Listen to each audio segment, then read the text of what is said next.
6월 8일 월요일. 법보다 높은 것.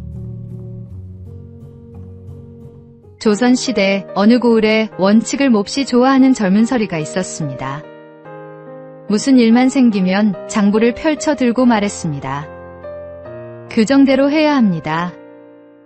법대로 처리해야 합니다. 하루는 회의 중 한 사람이 사소한 실수를 하자 그 젊은 서리가 기다렸다는 듯이 벌떡 일어났습니다. 그러자 원로 선비가 빙그레 웃으며 물었습니다. 자네 말이 맞네. 그런데 지난달 창고 열쇠를 잃어버려 온 고을 사람을 한나절 기다리게 한 사람이 누구였지? 젊은 서리의 얼굴이 붉어졌습니다. 선비가 다시 말했습니다. 장부에 먹물을 엎질러 쌀 3가마니를 30가마니로 적은 사람은 누구였나? 방 안 사람들이 슬며시 웃음을 참았습니다. 선비가 조용히 말했습니다. 우리가 정말 법대로만 산다면 이 자리에서 먼저 벌 받을 사람이 한둘이 아니네. 법을 세우되 사람을 살리는 마음을 잃지 말아야 하네. 주님께서 우리를 은혜로 품어주셨듯이 우리도 다른 사람을 은혜로 대해야 합니다. 이해되지 않는 일이 생기고 말하고 싶은 순간도 찾아옵니다. 그러나 보아도 못 본 것처럼, 들어도 듣지 않은 것처럼 침묵해야 할 때 하나님의 은총을 기억하며 사람을 살리는 마음으로 대처하십시오. 오늘의 말씀. 긍휼은 심판을 이기고 자랑하느니라. 오늘의 만나. 나를 향한 주님의 은혜를 기억할 때 비로소 다른 사람의 허물을 덮을 수 있습니다.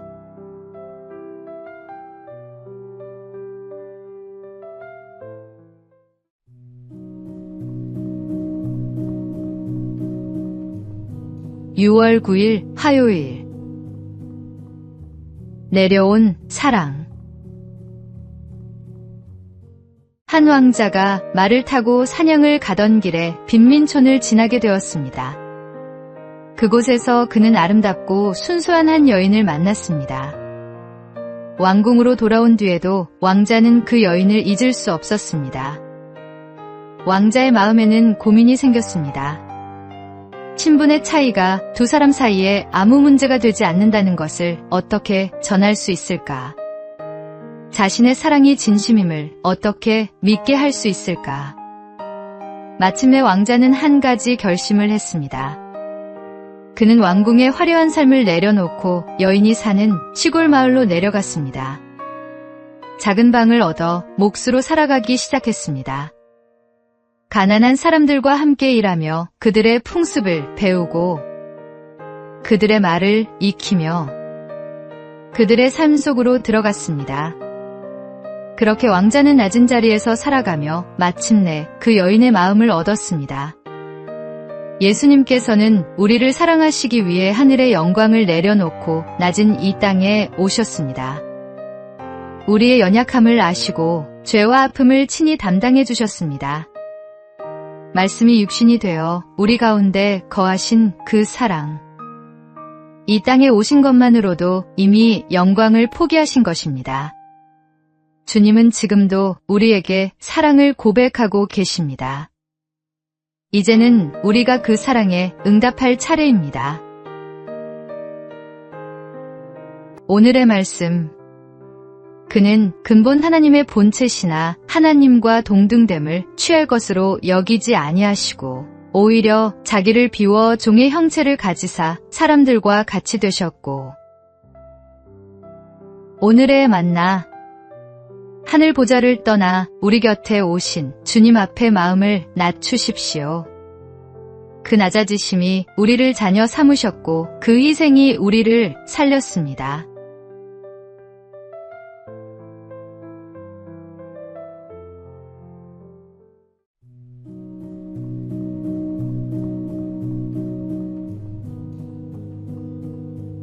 (6월 10일) 수요일. 코와 눈의 다툼. 사이좋게 자기 역할을 감당하던 코와 눈이 어느 날부터 서로를 못마땅하게 여기더니 마침내 다투고 말았습니다. 먼저 코가 눈을 향해 말했습니다. 너는 얼굴 안쪽으로 쑥 들어가 있어서 볼품이 없어. 얼굴이 예뻐 보이는 건 내가 이렇게 오뚝하게 나와 있기 때문이야. 눈은 몹시 화가 나 눈꺼풀을 내려버렸습니다. 그러자 앞을 보지 못한 얼굴은 넘어지고 말았고 코는 바닥에 부딪혀 피가 났습니다. 코피를 솜으로 틀어막은 코는 억울한 마음에 단단히 마음을 먹고 냄새 맡기를 멈추었습니다. 그러자 볼 줄만 알던 눈은 겉모습만 보고 먹어서는 안 될 음식을 먹고 말았습니다. 사람은 누구나 자기만의 역할과 쓰임이 있습니다. 겉으로 더 돋보이는 사람이 있고 보이지 않는 자리에서 필요한 일을 감당하는 사람도 있습니다. 어느 한쪽이 중요하고 다른 한쪽은 하찮은 것이 아닙니다. 서로의 자리가 다를 뿐 모두가 함께할 때 비로소 온전한 모습이 됩니다. 우리 공동체도 마찬가지입니다. 잘 보이는 섬김과 보이지 않는 섬김이 함께 어우러질 때 아름다운 교회가 됩니다. 내 자리와 다른 사람의 자리가 다름을 인정하고 서로를 존중하며 세워줄 때 하나님의 몸된 교회는 더욱 건강하게 세워져 갑니다.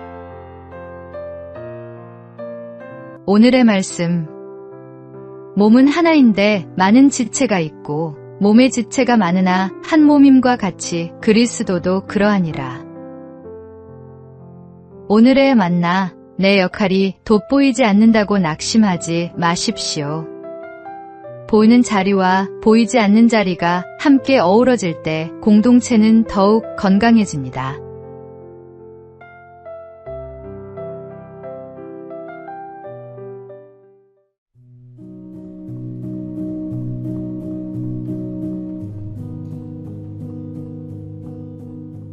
(6월 11일) 목요일.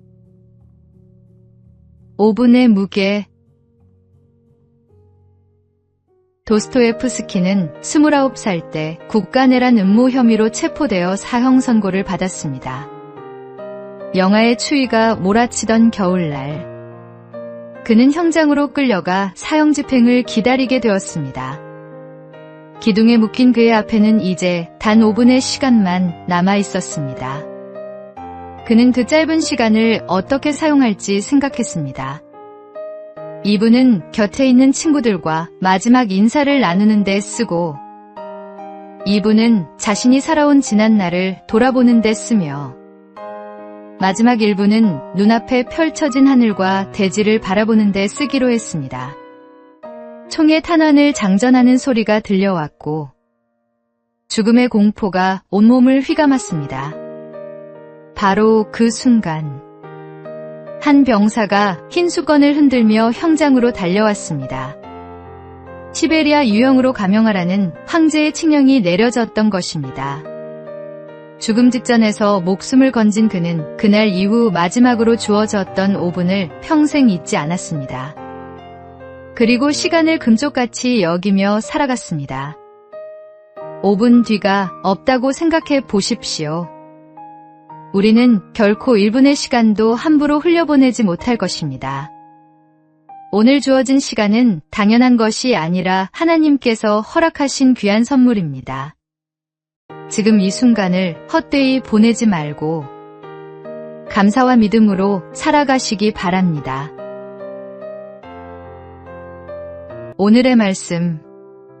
세월을 아끼라 때가 악하니라. 오늘의 만나. 오늘 하루가 마지막이라면 당신은 무엇을 가장 먼저 하겠습니까? 그 답이 당신이 진정으로 소중히 여기는 것을 알려줍니다.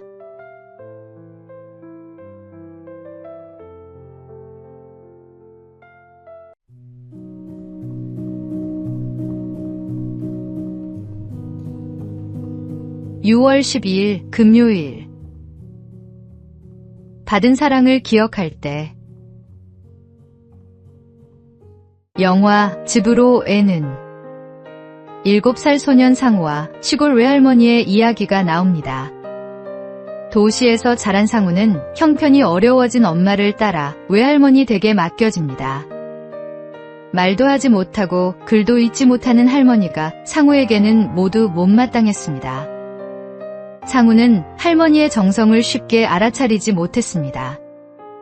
치킨이 먹고 싶다고 떼를 쓰자 할머니는 원하는 것이 무엇인지 정확히 알지 못했지만 가진 정성을 다해 달백숙을 끓여 주었습니다. 그러나 상우는 그것이 자신이 원한 치킨이 아니라며 화를 냈습니다.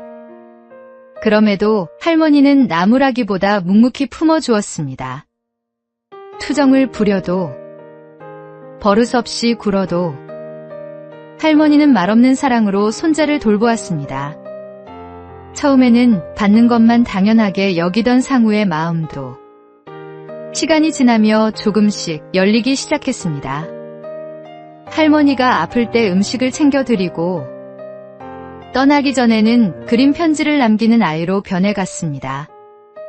사랑을 받기만 할 때 사람은 쉽게 자기중심적이 됩니다. 그러나 참된 사랑을 경험한 사람은 어느 순간 깨닫습니다. 사랑은 많이 받는 것이 아니라 받은 사랑을 기억하고 다시 흘려보내는 것임을 말입니다. 하나님께 받은 사랑을 이웃에게 나누는 자리로 나아갈 때 우리의 믿음은 자라납니다. 오늘의 말씀.